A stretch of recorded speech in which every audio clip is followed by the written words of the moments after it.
Hello friends, this is Pawan Chaudhary. Welcome to physics Wallah. MPPSC prelims के अंदर unit number 1, जो पहले यूनिट नंबर 2 थी, यूनिट नंबर 1 इंडियन हिस्ट्री और कल्चर की जहां पर बात की गई है, वहां पर कई सारे नए टॉपिक्स पीएससी ने आपको ऐड किए हैं और उसमें से एक इंपॉर्टेंट टॉपिक है, वो टॉपिक है पुरुषार्थ। इसके पहले कई सारे लेक्चर्स में मैं ऐसे कई सारे और भी टॉपिक्स हैं उनको पढ़ा चुका हूँ। इसके पहले जैसे हम लोग आपके वेदों के बारे में बात कर चुके हैं और भी कई सारे इंपॉर्टेंट जो टॉपिक्स हैं, ऋत के बारे में बात कर चुके हैं, सभा समिति के बारे में बात कर चुके हैं। इस लेक्चर में हम लोग बात करेंगे पुरुषार्थ के बारे में। बड़ा इंपॉर्टेंट टॉपिक है। अगर इंडियन सोशियोलॉजी देखा जाए, भारत का समाजवाद या सोशियोलॉजी देखा जाए, तो उसके अंदर भी जो पुरुषार्थ है वो काफ़ी इंपॉर्टेंट यहाँ पर आपको दिया जाता है। और उसके साथ में एक आम व्यक्ति के जीवन के अंदर भी जो पुरुषार्थ है वो पुरुषार्थ काफ़ी इंपॉर्टेंट आपको होता है। हर जगह जब हम लोग बात करते हैं तो पुरुषार्थ की बात की जाती है। क्या मतलब होता है पुरुषार्थ का, कितने भाग होते हैं पुरुषार्थ के, क्या क्या इंपॉर्टेंट चीजें हैं होती पुरुषार्थ की, और क्या पूरी फिलॉसफी, पूरा दर्शन जो है वो पुरुषार्थ को लेके आपको दिया है। पुरुषार्थ का मतलब आपको होता है कि एक तरीके से पुरुष का अर्थ का मतलब होता है कोई पर्पस। अब क्या यहां पर सिर्फ पुरुष की बात की गई है? तो पुरुष महिलाएं सभी लोगों को उसके अंदर आपको इंक्लूड किया गया है। अगर मैं ये बोलूं कि उस समय पे पैट्रियार्कल सोसाइटी हुआ करती थी, पुरुष सत्तात्मक समाज हुआ करता था, उसके कारण हम लोग पुरुषार्थ की बात यहाँ पे करते हैं। पुरुषार्थ की बात करने के पहले एक छोटी सी स्टोरी मैं सुनाता हूँ, उससे शायद आप पुरुषार्थ का जो बेसिक जो मतलब है उस बेसिक मतलब को समझ पाएंगे। तो महाभारत का, रामायण का युद्ध जो है, रामायण का युद्ध आपको होने वाला था। स्पेशली जो रावण के ऊपर भगवान जो राम है वो हमला करने वाले थे। उसके पहले भगवान राम जो है रामेश्वरम पहुंचे। रामेश्वरम पहुंच के उन्होंने एक पुल का निर्माण करना शुरू किया। उस पुल के ऊपर से क्रॉस करके वो लंका तक जाएंगे और वहां पर जाके रावण की आपको हत्या करेंगे, रावण का आपको वध किया जाएगा। और जब पुल बनाया गया तो कई सारे वानर, रीछ और तमाम लोगों ने मिलकर उस पुल का निर्माण किया। और जब पुल का निर्माण कंप्लीट हुआ तो देखा गया जो पुल है वो काफ़ी छोटा है, काफ़ी पतला सा आपको पुल है। इतना पतला है कि शायद अगर कुछ 15-20 लोग भी अगर निकलेंगे तो जामवंत को डर था कि पुल आपको ढह के यहाँ पर आपको गिर जाएगा। And he was very disappointed कि इतने छोटे पुल से हम लोग कैसे लंका तक आपको पहुँचेंगे। यह बात जब भगवान राम को पता चली तो भगवान राम जो है वो जहाँ पर पुल शुरू होता था उस जगह पे आपको पहुँचे। और वहाँ पर पहुँचने के बाद जैसे ही भगवान राम यहाँ पर आपको पहुँचे, उन्होंने समुद्र के जो समुद्र के अंदर जो भी जलचर वगैरह थे, जो भी आपके एम्फीबियंस थे, उनका आह्वान किया। और जैसे ही उनका आह्वान किया, जितने भी जीव जंतु या जितने भी एम्फीबियंस, जितने भी जीव जंतु, एक्वेटिक एनिमल जो नीचे थे, जो समुद्र के तल में थे, वो सभी जो है उस पुल के साथ में आ गए। और जो पुल था, जो काफ़ी छोटा सा पतला सा पुल था, वो पुल काफ़ी बड़ा पुल आपको हो गया। तो जो भी पुल को सपोर्ट है वो उन जलचरों ने या उस समय के जो आपके जो एक्वेटिक एनिमल्स थे, उन्होंने उसको पूरा सपोर्ट यहाँ पर आपको दिया। ठीक है। अब जब जामवंत ने भगवान राम से पूछा कि सब कुछ आपको ही करना था, ये सब कुछ चीजें आपको ही करना था, तो इतनी ये सेना और ये सब चीजों की जरूरत यहाँ पर आपको क्या थी?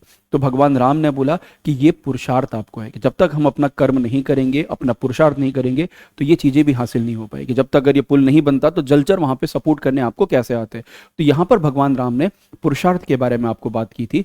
पुरुषार्थ का मतलब होता है कि पुरुष के द्वारा या व्यक्ति के द्वारा किया गया कोई भी अर्थ, किसी अच्छे पर्पज के लिए, किसी अच्छे उद्देश्य के लिए किया गया जो कार्य है वो पुरुषार्थ होता है। अगर उस समय के जो सैनिक थे, वानर थे, रीछ थे, अगर वो पुल का निर्माण करके अपना पुरुषार्थ नहीं करते तो उस बड़े से पुल का निर्माण आपको नहीं होता, न ही सीता माता वापस आती और न ही रावण जो है, रावण का यहाँ पर आपको वध होता। तो यहाँ पर भगवान राम ने पुरुषार्थ के बारे में बताया था। खैर, कहानी को छोड़ के हम लोग आगे की तरफ आपको बढ़ते हैं। तो पुरुषार्थ का जो मतलब है, उसका मतलब होता है object of the human pursuit. Human pursuit या मनुष्य का जो गोल होता है, उस गोल की तरफ आपको जाना। आज जो आप एमपीपीएससी की तैयारी कर रहे हैं, तो एक तरीके से देखा जाए तो जो भी महिला पुरुष या जो भी लड़के लड़कियां, स्टूडेंट जो है, मेल फीमेल जो भी हैं, वो तैयारी कर रहे हैं, तो वो एक तरीके से अपने गोल की तरफ जा रहे हैं। तो पुरुषार्थ हमको हमेशा हमारे गोल की तरफ, हमारे उद्देश्य की तरफ, हमारे एम की तरफ आगे ले जाने का आपको काम यहाँ पर आपको करता है। अगर पुरुषार्थ में हम लोग देखें तो पुरुषार्थ के 4 भाग होते हैं। सबसे पहले होता है धर्म, धर्म के बाद होता है अर्थ, अर्थ के बाद होता है काम, और काम के बाद होता है मोक्ष। तो हर व्यक्ति को अपने जीवन में अपने उद्देश्य को प्राप्त करने के लिए, अपने एम को प्राप्त करने के लिए धर्म, अर्थ, काम, मोक्ष, ये चारों प्रकार के पुरुषार्थ हैं। चारों प्रकार के पुरुषार्थ आपको करना पड़ेंगे। इसमें एक बड़ी बेसिक चीज यहाँ पर आपको यह है कि अगर वो व्यक्ति जो है वो अगर सन्यासी है, वो अगर साधु है, वो गृहस्थ आश्रम में आपको नहीं गया है, तो अगर गृहस्थ आश्रम में आपको नहीं गया है तो उसको धर्म और मोक्ष, ये 2 ही आपके जो पुरुषार्थ है वही आपको करना पड़ेगा। लेकिन जैसे हमारे जीवन में हम लोग चारों आश्रम के अंदर आपको जानते हैं, फिर हमारा आपका ब्रह्मचर्य आश्रम, देन गृहस्थ आश्रम, वानप्रस्थ आश्रम और उसके बाद संन्यास आश्रम। तो चारों आश्रमों के माध्यम से इंसान जब निकलता है है, तो धर्म अर्थ काम मोक्ष, ये चारों चीजें उसको इंप्लीमेंट करना पड़ती, चारों चीजों को आपको पालन करना पड़ता है। इनमें से एक चीज भी अगर गायब हो गई तो पृथ्वी का बैलेंस या व्यक्ति के जीवन का बैलेंस आपको डिस्टर्ब हो जाता। मतलब अगर आप इस जीवन में आए हो तो आपको पुरुषार्थ के अंदर धर्म अर्थ काम मोक्ष चारों चारों चीजों को परसू करना पड़ेगा, चारों चीजों को आपको लागू आपको करना पड़ेगा। चलिए तो एक एक करके इनके बारे में हम लोग देखते हैं कि धर्म अर्थ काम मोक्ष होता क्या है। पहले थोड़ा सा शॉर्ट में देखेंगे, उसके बाद इसके ऊपर हम लोग डिटेल डिस्कशन आपको करेंगे। तो सबसे पहले हम बात करते हैं धर्म की। धर्म क्या है, पहले भी कई सारे लेक्चर में बता चुका हूं, यहां पर धर्म का मतलब रिलीजन नहीं है ना, रिलीजन वाला धर्म नहीं। यहां पर धर्म का मतलब है कि व्हाट इज राइट, सही क्या है, एथिकल क्या है, नैतिक क्या है। कि जैसे राम ने सीता माता को हरण करके आपको ले गया तो क्या हुआ, ही वॉज अनएथिकल, है ना। या रामायण महाभारत का जब आपको युद्ध हुआ तो महाभारत के युद्ध के पहले भगवान कृष्ण ने कौरवों से 5 गांव मांगे थे कि 5 गांव दे दो, युद्ध खत्म करो। 5 गांव उसने नहीं दिए, उनका पूरा राज्य हड़प लिया, उसके लिए युद्ध हुआ। ये क्या है, ये अनैतिक कार्य है, ये क्या है, ये धर्म के विरुद्ध है। तो वो धर्म का मतलब होता है कि किसी प्रकार से कोई भी व्यक्ति जो है वो अपने कर्तव्यों से या अपनी जो एथिकल चीजें हैं, नैतिक चीजें हैं, उन नैतिक चीजों का पालन आपको करे। तो धर्म आपको नैतिक रास्ते पे ले जाता है, आपको एक तरीके से एक एथिकल रास्ते पे आपको ले जाता है। तो यहाँ पर अगर देखा जाए तो धर्म का जो मतलब है, या इसको हिंदी में भी मैं धर्म आपको बोलूंगा, तो धर्म का यहां पर आपको मतलब है सही और गलत या सही चीज को यहां पर आपको पालन करना। अब अर्थ का मतलब क्या होता है, अर्थ का मतलब आपको होता है वेल्थ या संपत्ति, जिसको हम लोग आपको बोल सकते हैं। तो इंसान जब गृहस्थ आश्रम में जाएगा, अब अगर मैं देखा जाए तो जो धर्म का जो पालन है, तो जो चारों आश्रम है ना, आपके ब्रह्मचर्य हो गया, ब्रह्मचर्य, गृहस्थ, वानप्रस्थ और संन्यास, इन चारों आश्रम में व्यक्ति को धर्म का पालन आपको करना पड़ेगा। अलग अलग प्रकार के धर्म होते हैं, उनके बारे में भी आगे हम लोग आपको देखेंगे। उसके साथ में व्यक्ति अगर गृहस्थ आश्रम में आता है तो उसको अर्थ कमाने की जरूरत है। अर्थ मतलब क्या हो गया, पैसा। अर्थ मतलब हो गया भौतिक संपत्ति, प्रॉपर्टी, जमीन जायदाद, पैसा। इनके बिना तो कोई व्यक्ति आपके गृहस्थ जीवन में आपको रह नहीं सकता। एक बढ़िया लग्जरी वाली लाइफ, एक आराम वाली लाइफ, आराम करना है, पढ़ा रहा हूँ चलो थोड़ी देर आराम कर लेते हैं, तो ये अर्थ आपको हो गया। तो व्यक्ति एक आराम वाली जिंदगी, एक प्रॉपर लाइफ अपनी आपको सेलेक्ट करे, वो अर्थ आपको हो गया। जब व्यक्ति गृहस्थ आश्रम में आता है तो उनको अर्थ का पालन आपको करना, अर्थ जो पार्ट है इसको फॉलो करना पड़ता है। तीसरा होता है काम। काम मतलब होता है डिजायर। अब जनरली हम लोग काम को मानते हैं कि it's a sexual desire, yes it is. तो अगर काम को देखा जाए तो व्यक्ति जब गृहस्थ जीवन में आएगा तो व्यक्ति को तमाम प्रकार के काम भी आपको होंगे। काम के अंदर एक हम बोल सकते हैं कि सेक्सुअल डिजायर या आपके यौन जो सुख है, यौन सुख हो गया। उसके अलावा किसी भी चीज़ को देख के, जैसे कि अगर मुझे यह है कि यार मुझे, मैं पढ़ाते पढ़ाते बड़ा बोर हो गया, मैं चाहता हूँ कि मैं नैनीताल घूम के आऊँ, मैं मनाली शिमला घूम के आऊँ, तो वहाँ पर जो घूम के आऊँगा और वहाँ पर मैं जो पहाड़ देखूंगा, पर्वत देखूंगा, मुझे बड़ा रिलैक्स मिलेगा। तो वो भी एक तरीके से काम के अंदर आपको होता है। तो जहां से आपको शांति मिले, जहां से आपको सेटिस्फेक्शन मिले, आपको फिजिकल सेटिस्फेक्शन, मेंटल सेटिस्फेक्शन आपको मिले, जहां से आपको प्लेजर मिले, वही काम है। तो भौतिक के अलावा जो मानसिक सुख है, मानसिक सुख भी इसके अंदर आपको दिया हुआ है। चौथी चीज होती है आपको, उसको कहा जाता है मोक्ष, या that we call the liberation. Moksha का मतलब क्या होता है कि किसी भी व्यक्ति के जीवन का अंतिम उद्देश्य या अंतिम पुरुषार्थ होता है, वो होता है मोक्ष। और मोक्ष का मतलब होता है कि the person get rid of the rebirth, है ना। जैसे आपको पता है हिंदू धर्म के अंदर जो परंपराएं हैं, उनके अनुसार जो व्यक्ति जन्म लेता है उस व्यक्ति की मृत्यु होती है, लेकिन उसकी जो आत्मा है, उसकी आत्मा को मुक्ति नहीं मिलती। आत्मा, शरीर जो है, बॉडी है, वो लगातार बॉडीज को बदलती रहती है, एक शरीर से दूसरा शरीर, फिर तीसरा शरीर, तो लगातार बॉडीज बदलती रहती है। और आत्मा को जब मुक्ति मिल जाती है, मोक्ष मिल जाता है, तो वो जाके परमात्मा में आपको लीन हो जाती है। तब तक आत्मा जो है वो भटकती रहेगी, तब तक उसको मोक्ष नहीं मिलेगा। तो व्यक्ति के जीवन का अंतिम जो पुरुषार्थ आपको होता है उसको मोक्ष कहा जाता है। मतलब व्यक्ति जो है पुनर्जन्म का जो चक्र था, उस पुनर्जन्म के चक्र से आपको मुक्त हो गया, उससे बाहर निकल गया, और उससे बाहर निकल के उसकी आत्मा को मुक्ति, या उसकी आत्मा को एक तरीके से आपको फ्रीनेस आपको मिल गई, उसको ज्ञान की प्राप्ति एक तरह से आपको हो गई। चलिए, तो ये 4 चीजें याद रखिएगा। अब एक एक करके इनको डिटेल में देखते हैं। सबसे पहले हम बात करते हैं धर्म की। तो धर्म क्या है, द प्रिंसिपल ऑफ राइटनेसनेस, जो हमने देखा था कि सत्य की जो बात है वो धर्म यहाँ पर आपको होता है। और हमारे यहाँ पर लिखा हुआ है शास्त्रों के अंदर कि धर्मत धर्मा इतयो, कि यही धर्म है कि हम चीज़ें जो हैं सभी चीज़ों को सही तरीके से, नैतिक तरीके से करें, वही धर्म यहाँ पर आपको है। साथ में जो मीमांसास हैं, पूर्व मीमांसा, उत्तर मीमांसा, इन मीमांसास के अंदर भी हम लोग आपको देखेंगे। तो यहाँ पर भी व्यक्ति के लिए जो मोरल कोड ऑफ कंडक्ट है या नैतिक कर्तव्य है, उन नैतिक कर्तव्यों की या मोरल कोड ऑफ कंडक्ट की आपको बात की गई है कि हर व्यक्ति को अपने जीवन में किन किन चीज़ों का पालन आपको करना है ना। जैसे अगर हम लोग देखें, जब हम आदि मानव थे, हम हमारे पूर्वज शायद आज से सदियों पहले जब वो जंगलों में आपको रहते थे तो वहाँ पर कोई नैतिक मूल्य आपको नहीं थे, है ना, कोई किसी को मार रहा है, कुछ आपको कर रहा है। लेकिन जैसे जैसे हम लोग नैतिक हुए, जैसे जैसे हम लोगों ने एक सोशल लाइफ में, एक सामाजिक जीवन में आपको आना शुरू किया, तो उसके साथ में हमने धर्म को भी ऐड करना शुरू किया कि हमारे शास्त्रों के हिसाब से, हमारे पुराणों के हिसाब से क्या चीज़ सही है, क्या चीज़ गलत है। हो सकता है कि जो हमारे सिद्धांतों के हिसाब से या हिंदू धर्म के या भारतीय सिद्धांतों के हिसाब से जो चीज़ गलत हो, वो यूरोपियन फिलोसॉफी के हिसाब से या वो अरब की फिलोसॉफी के हिसाब से, मुस्लिम धर्म की फिलोसॉफी के हिसाब से हो सकता है वो अलग हो। तो सबके अपने अलग अलग सिद्धांत यहाँ पर आपको होते हैं। तो इंसान जब धरती पे आया, अलग अलग धर्म बने, अलग अलग रीति रिवाज आपको बने, तो सबने अलग अलग तरीके से अपने धर्म को यहाँ पर आपको तय किया। किसी का धर्म था कि रावण का जाके वध करना, वो उनका धर्म था, या किसी का धर्म था कि रावण की तरफ से, या रावण का जो भाई था विभीषण, तो भगवान राम की उस युद्ध के अंदर मदद करना, शायद वो उनका धर्म हुआ करता था। तो हर व्यक्ति का अपना अपना आपको एक धर्म होता है, अपना अपना एक नैतिक प्रिंसिपल, एक एथिकल प्रिंसिपल होता है, उसी को हम लोग धर्म के नाम से यहाँ पर आपको जानते हैं। ठीक है, तो इसको धर्म आपको कहा गया। धर्म क्या करता है? धर्म create for the wellbeing of the all creation, सभी लोगों के भले के लिए जो है धर्म को बनाया गया कि कोई किसी व्यक्ति के ऊपर अत्याचार न करे, किसी के ऊपर अनाचार न करे, और हर व्यक्ति अपना जो जीवन जो है वो सही तरीके से यहाँ पर आपको जी सके, है ना। तो इसको हम लोग बोलते हैं धर्म है। अब धर्म कई तरीके के हो सकते हैं, डिफरेंट टाइप ऑफ धर्मास हो सकते हैं। जैसे एग्जाम्पल के लिए आपका सामान्य धर्म, स्त्री धर्म, दाम्पत्य धर्म, उसके बाद हम बात करेंगे वर्ण धर्म, वर्ण धर्म के बाद आपका राजधर्म, राजधर्म के बाद आपका आश्रम धर्म, और उसके बाद आपका आपद धर्म। तो 7 प्रकार के जो धर्म है वो हमारे शास्त्रों के अंदर आपको दिए हैं। कौन कौन से धर्म हैं? सबसे पहले सामान्य, स्त्री, दाम्पत्य धर्म, वर्ण धर्म, राजधर्म, आश्रम धर्म और आपद धर्म। तो 7 टाइप के जो धर्म है वो हमारे सिद्धांतों में दिए हैं। एक एक करके इन धर्म को हम लोग यहाँ पर आपको देखते हैं। पहला धर्म है सामान्य धर्म। सामान्य धर्म मतलब हर आम व्यक्ति के ऊपर, हर जनरल व्यक्ति के ऊपर यहाँ पर आपको लागू होगा। क्या होता है इसके अंदर? सामान्य धर्म में जो बहुत बेसिक सी चीजें हैं, जैसे सत्य बोलना, अहिंसा, नॉन वायलेंस हो गया, अपने सेंसेस को या अपनी जो इंद्रियां हैं उन इंद्रियों को नियंत्रित करके रखना, कंट्रोल कर रखना, सामान्य आपको है कि आप अपनी इंद्रियों को कंट्रोल कर रखें। एज ए स्टूडेंट आपको ब्रह्मचर्य का पालन आपको करना है, या आपको अहिंसा का पालन करना, किसी व्यक्ति की हत्या नहीं करनी है, या किसी प्रकार से हमेशा सत्य आपको बोलना है। तो ये चीजें सामान्य धर्म है, या जिसको हम लोग संयम धर्म भी बोलते हैं। तो सामान्य धर्म बोले या संयम धर्म बोले, एक ही यहाँ पर बात है, जो सभी लोगों पे, महिला पुरुष सभी लोगों पे बराबर तरीके से इक्वली यहाँ पर आपको लागू होती है। दूसरे प्रकार का जो धर्म है उसको कहा गया स्त्री धर्म। तो ये बेसिकली महिलाओं के लिए आपको है। तो जो महिलाएं हैं, जैसे आज के टाइम तो we are talking about the modern womens and all, लेकिन एक समय पे हमारे यहाँ पे महिलाओं को एक पर्टिकुलर कर्तव्य दिया था। ऐसा नहीं कि पुरुष को नहीं दिया।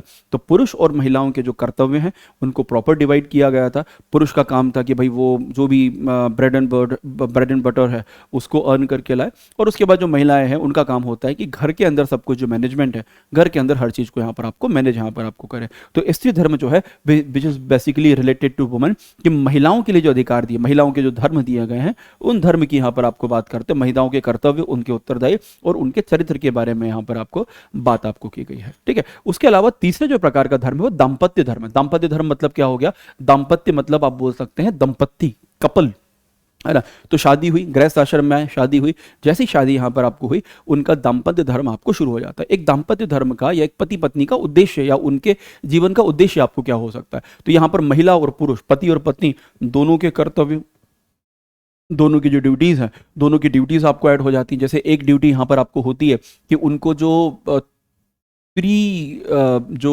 आपके जो यज्ञ, जो पंच यज्ञ है, सॉरी, तो जो पंच यज्ञ है उन पंच यज्ञों को यहाँ पर आपको करना। 5 प्रकार के यज्ञ मैंने आपको पढ़ाए थे। उसके अलावा 3 प्रकार के ऋण हैं, 3 ऋण हैं। तो अगर वो इस जीवन में आए हैं, दाम्पत्य है, तो पति पत्नी दोनों को मिलकर 3 ऋण और पंच यज्ञ है, उन पंच यज्ञों को करना पड़ेगा। और उसके अलावा जो भी इनके परिवार के लिए, बाकी चीज़ों के लिए, सोसाइटी के लिए, चिल्ड्रन के लिए, परिवार के लिए, उनके लिए इनको अपने हिसाब से चीज़ें आपको करना पड़ेगी। तो दाम्पत्य धर्म हो गया कि उनको एक तरीके से, और दाम्पत्य धर्म के अंदर एक फिलॉसफी यहाँ पर आपको ये भी आती है कि दाम्पत्य धर्म में अपने जनरेशन के बच्चों को पैदा करना, या एक तरीके से अपनी जनरेशन को, अपने कुल को आगे बढ़ाना, ये भी दाम्पत्य धर्म का एक इंपॉर्टेंट पार्ट आपको होता है। उसके बाद होता है वर्ण धर्म। तो जो व्यक्ति पर्टिकुलर वर्ण में है, क्योंकि आपको पता है हिंदू धर्म में 4 प्रकार के वर्ण आपको होते हैं, ठीक है, जिसमें स्पेशली अगर हम लोग देखें जाए तो ब्राह्मण, क्षत्रिय, वैश्य और शूद्र, तो 4 प्रकार के वर्ण आपको होते हैं। इनके अंदर जो वर्ण धर्म है कि जो व्यक्ति जिस पर्टिकुलर वर्ण को बिलोंग करता है, अगर ब्राह्मण है या क्षत्रिय है, तो उसको अपने वर्ण के हिसाब से जो है वो चीजें करना पड़ेगी, उसके वर्ण का जो भी कर्तव्य है वो कर्तव्य का पालन करना पड़ेगा, और उसके साथ में जो दूसरे वर्ण है, दूसरे वर्ण के कार्यों में, दूसरे वर्ण का जो कार्य है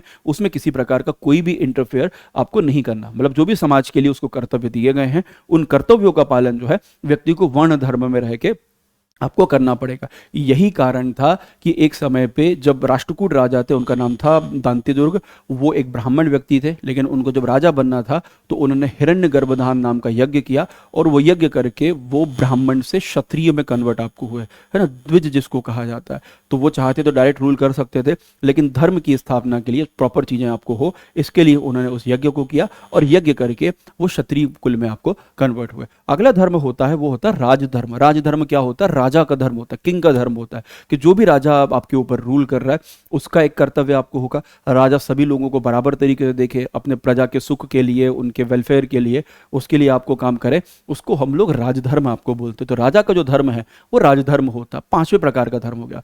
छठा धर्म होता है जिसको बोलते हैं आश्रम धर्म। जैसा मैंने बताया कि 4 प्रकार के आश्रम आपको होते हैं। अब व्यक्ति जिस भी प्रकार के आश्रम में है, गृहस्थ आश्रम में है, ब्रह्मचर्य में है, वानप्रस्थ में है, या संन्यास आश्रम में है, वहां पर उस आश्रम धर्म का पालन करे, मतलब उस आश्रम के जो रूल रेगुलेशन, जो नियम है, वो नियमों का पालन करे। एग्जाम्पल की कोई व्यक्ति वानप्रस्थ आश्रम में, वहां पर व्यक्ति को परिवार वगैरह से, बाकी लोगों से दूर रहना पड़ता है। अब एक व्यक्ति वानप्रस्थ आश्रम में है और उसको लगा कि अपने बेटे या पोते से मिल के आता हूं, तो रोज रात को जाके चुपचाप अपने बेटे या पोते से मिल के आया, सुबह आके वापस वही ओम नमः शिवाय, ओम नमः शिवाय। तो ये क्या है? ये एक तरीके से उस आश्रम धर्म का वायलेशन यहाँ पर है। या कोई व्यक्ति ब्रह्मचर्य आश्रम में, और ब्रह्मचर्य आश्रम में रहते हुए व्यक्ति ब्रह्मचर्य का पालन ना करें, उसको एक तरीके से ओबे ना करे, तो ये भी आश्रम धर्म जो है उसका वायलेशन यहाँ पे होगा। तो आश्रम धर्म जो है स्पेशली दिया गया कि व्यक्ति जिस आश्रम में है उस आश्रम के नियमों का आपको पालन करे। चौथा, 7वां जो धर्म होता है उसको कहा जाता है आपद धर्म कहा जाता है, या इसको हम लोग आपदा धर्म भी यहाँ पर आपको बोलते हैं। इसमें बोला गया कि कोई भी व्यक्ति जो है, जो किसी आपदा में आ गए, किसी प्रकार की प्रॉब्लम में आपको आ जाए, तो किसी प्रॉब्लम में, किसी आपदा में आने के बाद भी अपने जो बाकी जो धर्म है उन बाकी धर्मों का पालन करते रहे। मतलब कोई प्रॉब्लम आ गई तो प्रॉब्लम में चलो ठीक है, ब्राइब देके काम निपटा दिया, ये करके काम निपटा दिया। तो आपद धर्म अगर वो व्यक्ति हो तो आपदा में या किसी प्रकार की प्रॉब्लम में आने के बाद भी व्यक्ति जो है अपने धर्म का पालन करते रहे, अपनी नीति का पालन आपको करते रहे, उसके लिए भी अलग से जो नियम, उसके लिए रूल रेगुलेशन है वो आपद धर्म के अंदर आपको दिए। तो 7 प्रकार के जो धर्म है, 7 प्रकार के धर्म आपको दिए गए हैं। तो ये तो बात होगी धर्म के बारे में। दूसरा टॉपिक है वो है अर्थ। What is earth? अर्थ मतलब वेल्थ। अर्थशास्त्र लिखी आपके कौटिल्य ने, तो उसका मतलब क्या? अर्थशास्त्र का मतलब अर्थ या धन जो है उसका शास्त्र। उसको अलग अलग लोग अलग अलग पर्सपेक्टिव में भी आपको देखते हैं। हम जिस पर्सपेक्टिव की बात कर रहे हैं इसको हम लोग बोलते हैं अर्थ की। अर्थ कैसे कमाया जाए, पैसा कैसे कमाया जाए। तो जो भी व्यक्ति जब ब्रह्मचर्य आश्रम से कोई भी व्यक्ति जो है जब गृहस्थ आश्रम में आपको आएगा तो सॉरी तो गृहस्थ आश्रम में रहने के लिए, उसको अपना गुजारा करने के लिए द पर्सन नीड मनी, पैसे की जरूरत होगी। ऐसा तो होगा नहीं ब्रह्मचर्य में है तो चलो भिक्षा मांग के आते हैं। भिक्षा तो उसने ब्रह्मचर्य में आपको मांग ली, आगे जब वो संन्यास आश्रम में जाएगा तब भी उसको भिक्षा ही मांगना आपको पड़ेगी। लेकिन यहाँ पर उसको काम करना पड़ेगा, कमाना पड़ेगा अपने परिवार का, क्योंकि शादी करेगा उसका अपने परिवार का पालन पोषण करना पड़ेगा, अपने बच्चों का पालन पोषण करना पड़ेगा। उसके लिए उसको अर्थ या उसको जो संपत्ति है उस संपत्ति की जरूरत यहाँ पर आपको पड़ेगी। तो इसके लिए he need the desire, he need the money, है ना। और बोलते हैं कि the without earth no desire can be satisfy, कि धन के बिना कोई भी इच्छा, कोई भी डिजायर आपको पूरी नहीं हो सकती। वहीं हम अगर बुद्ध धर्म की बात करें तो बौद्ध धर्म में सभी दुखों का जो कारण है ना, the reason of the all the sorrows is your desire. लेकिन हिंदू धर्म बोला ठीक है 25 साल तुम ब्रह्मचर्य आश्रम में रह लिए, अब 25 साल बढ़िया मौज मस्ती करो और वापस वानप्रस्थ और संन्यास में आपको जाना ही जाना है, तो 25 साल जितना मौज काटना है उतना मौज यहाँ पर आपको काट लो। मतलब व्यक्ति को सभी प्रकार के जीवन, सभी प्रकार के जीवन के सुख, सभी प्रकार की समस्याएं इसी जीवन में यहाँ पर आपको निकालनी। तो उन्होंने बोला कि भैया बिना संपत्ति के कोई काम, किसी प्रकार की कोई डिजायर जो है वो पूरी नहीं हो सकती। तो हमको अगर काम की प्राप्ति करनी है उसके लिए हमको धन की प्राप्ति करना पड़ेगी, हमको काम करना पड़ेगा, हमको अर्थ कमाना पड़ेगा। तो अर्थ जो है वो एक काफी इंपॉर्टेंट जो पैरामीटर है, काफी इंपॉर्टेंट पैरामीटर इसके अंदर यहाँ पर आपको दिया गया। अब उसका धन कैसे कमाया जाए, तो हर व्यक्ति कुछ ना कुछ काम करेगा, तो किसी प्रकार की कोई सामाजिक stability, individual advancement, spiritual attainment, तमाम चीजें आपको होगी कि व्यक्ति इसके अंदर क्या करेगा। व्यक्ति एक तरह से कमाएगा तो दान दक्षिणा भी यहाँ पर आपको करे। उसके बाद व्यक्ति का जो सामाजिक स्टेबिलिटी, सोशल स्टेबिलिटी है, तो person get the social stability कि कमा के एक अच्छा घर है, भरा पूरा परिवार अधिकार है, सब कुछ हमारे पास में है, वो चीज़ें यहाँ पर आपको प्राप्त करेगा। और इसी के लिए आगे जाके जो कौटिल्य हैं उन्होंने अर्थशास्त्र लिखी, जहाँ पर अर्थ को कैसे कमाया जाए, अर्थ को कैसे मैनेज किया जाए, और तमाम और भी चीज़ें उसके अंदर है कि वो तो राजा के बारे में, राजा के धर्म के बारे में तमाम चीज़ें लिखी गई, लेकिन हम यहाँ पर सिर्फ उस पर्टिकुलर पर्सपेक्टिव की यहाँ पर आपको बात कर रहे हैं। ठीक है, तो ये तो बात हुई अर्थ के बारे में। अर्थ के बाद हम लोग देखेंगे तीसरा है आपका काम। व्हाट इज अ काम? काम मतलब होता है प्लेजर या डिजायर। अभी मैंने स्टार्टिंग में बताया था, प्लेजर का मतलब आपका होता है आपकी फिजिकल डिजायर, आपकी मेंटल डिजायर, मानसिक और साथ में शारीरिक। तो हर प्रकार की नीड व्यक्ति को आपको होती है, और हमारे धर्म ने या हमारे जो शास्त्र हैं उन्होंने इस बात को समझा। हमने इससे कन्नी कभी नहीं काटी कि और नहीं नहीं ऐसे बात नहीं करना, सेक्स के बारे में कोई बात नहीं करेगा, हमने इससे कभी कन्नी नहीं काटी। हमने हमेशा इसके बारे में बात की, और हमेशा हमारे शास्त्रों में, हमारे पुराणों में लिखा गया कि it's a part of the life. ये जीवन का एक भाग है, जीवन का एक पार्ट है। You can't stay away from that. आप इससे दूर नहीं जा सकते, इससे भाग नहीं जा सकते। इससे दूर कौन भागेगा, इससे दूर कौन रहेगा? जो ब्रह्मचर्य आश्रम में है या जो सन्यास में चला गया। तो सन्यास के व्यक्ति को तो इन चीज़ों से कोई मतलब आपको नहीं है। तो व्यक्ति अगर अपने जीवन में आएगा तो उसको काम को भी फॉलो करना पड़ेगा, ये चीज़ें भी आपको करना पड़ेगी। काम क्या है? आपकी डिज़ायर, आपकी इच्छाएं, कि मेरी इच्छा है यार कि मुझे S24 लेना है ना, मोबाइल बड़ा अच्छा है, मैंने देखा AI फीचर है, तो वो काम है। मैं इच्छा है कि मेरी डिज़ायर है कि मेरे हाथ में एक S24 हो और उससे मैं चांद का फोटो खींचूं, है ना, नॉट द आईफोन, है ना, आईफोन तो छोड़ो। ठीक है, तो वो डिजायर मेरे यहाँ पर है। तो व्यक्ति किसी प्रकार का डिजायर, उसका एंजॉयमेंट, उसका सेटिस्फेक्शन, मुझे लगता है कि मैं चलो कहीं घूमने जाता हूँ, कहीं बाहर घूम के आता हूँ, मनाली शिमला घूम के आता हूँ, बर्फ देखूंगा, बढ़िया लगेगा, पैराग्लाइडिंग आपको करूंगा। तो ये क्या है? ये एक तरीके से आपकी डिजायर यहाँ पर है। तो you want to satisfy your desire. तो यही सेटिस्फाई डिजायर जो है उनको काम के रूप में आपको कहा गया। व्यक्ति जब भी आपको होगा, व्यक्ति पैदा होगा, उनकी काम की इच्छाएं होंगी, और उन्हीं काम की इच्छाओं को पूरा करना, उनको सेटिस्फाई करना, इसको हम लोग काम बोलते हैं, इसको हम लोग प्लेजर बोलते हैं। तो तीसरा इंपॉर्टेंट पुरुषार्थ हो गया विच इज कॉल्ड द काम। ओके, काम के बाद क्या आएगा? काम के बाद अगर हम लोग आपको देखेंगे तो काम के बाद चौथा है मोक्ष। अब बचा क्या? आपने पढ़ाई लिखाई कर ली, आपने पैसा कमा लिया, आपने काम प्राप्त कर लिया, अब क्या बचा? अब तो भाई वही भगवान के पास जाना है, मोक्ष प्राप्ति है। तो चौथा जो उद्देश्य है, चौथा जो पुरुषार्थ है, वो होता है मोक्ष। मोक्ष मतलब शुरू में जैसा बताया, पुनर्जन्म का जो चक्रण है, उस पुनर्जन्म के चक्रण से बाहर निकलना। और व्यक्ति मोक्ष की तरफ कब अग्रसर होता है? जब वो व्यक्ति जो है वो वानप्रस्थ आश्रम में जाता है। वानप्रस्थ आश्रम में जैसे मैंने आपको बताया था कि तमाम प्रकार की जो फिजिकल चीजें, तमाम प्रकार के जो सुख सुविधा हैं, उससे दूर होकर व्यक्ति संन्यास आश्रम की प्रिपरेशन, उसकी तैयारी करता है, वो होता है आपका वानप्रस्थ। तो जब व्यक्ति वानप्रस्थ में आता है तो वानप्रस्थ से ही वो अपने संन्यास या अपने मोक्ष की तैयारी आपको चलता है। तो ये जो माया है ना, जैसे शंकराचार्य ने बोला कि शंकराचार्य ने अपने फिलॉसफीज में यहाँ पर आपको बोला कि उनने बोला कि जगत मिथ्या है ना, कि ब्रह्म सत्य जगत मिथ्या, कि ब्रह्म जो है वही सत्य है और जगत जो है वो मिथ्या है। कि जो दुनिया में वर्ल्डली लाइफ में आप रह रहे हो ना, कि ये हेडफोन लगाया है, ये चेंजर है, ये लैपटॉप यहाँ पे रखा हुआ है, ये कैमरा लगा है, ये सब क्या है? ये सब माया है, ये सब इल्यूजन है। ये एक दिन सब कुछ समाप्त हो जाएगा, सब कुछ एंड हो जाएगा, और उसके बाद आपको मोक्ष की प्राप्ति आपको होगी। मतलब आपकी आत्मा जो है इस पुनर्जन्म से, इस रीबर्थ की जो प्रोसेस है, इस रीबर्थ की प्रोसेस से बाहर निकल के परम पिता परमेश्वर में, या एक तरीके से जो सुप्रीम सोल है, उस सुप्रीम सोल में जाके यहाँ पर आपको मिल जाएगी। इसी को बोला गया मोक्ष। और व्यक्ति अपने जीवन में फिर आखिरी 50 साल जो है वो मोक्ष के लिए आपको प्रिपेयर करता है, मोक्ष के लिए आपको तैयार करता है, और अंतिम लक्ष्य के लिए आपको होता है। और जैसे ही व्यक्ति को मोक्ष मिला, व्यक्ति के जीवन का चौथा जो पुरुषार्थ था, चौथा जो भाग था पुरुषार्थ का, वो पार्ट आपको कंप्लीट हुआ। तो धर्म, अर्थ, काम, मोक्ष, इनके माध्यम से व्यक्ति को प्रॉपर डिजायर, प्रॉपर उसको कंप्लीटनेस जो है वो अपने जीवन की हो जाती है। जो सन्यासी होते हैं उनके बारे में शुरू में मैंने आपको बताया कि जो सन्यासी व्यक्ति हैं, सन्यासी व्यक्ति को किसी प्रकार के जो आपको अर्थ और काम जो है उनकी जरूरत नहीं होती। आम इंसान जो सांसारिक जीवन में रहता है, उनको धर्म, अर्थ, काम, मोक्ष, चारों पुरुषार्थ की यहाँ पर आपको जरूरत पड़ती है। और जो स्टार्टिंग में मैंने आपको बताया कि पुरुषार्थ के नियम महिला और पुरुष सभी के लिए आपको होता है, उसका नाम कुछ ऐसा है जिसको कहा पुरुषार्थ। तो पहले हो सकता है कि पैट्रियार्कल सोसाइटी होने के कारण इसका नाम पुरुषार्थ रखा गया, लेकिन ये महिला पुरुष सभी लोगों के ऊपर बराबर तरीके से आपको लागू होगा। इस लेक्चर में इतना ही। आई होप ये लेक्चर आपको पसंद आया होगा। Thank you very much.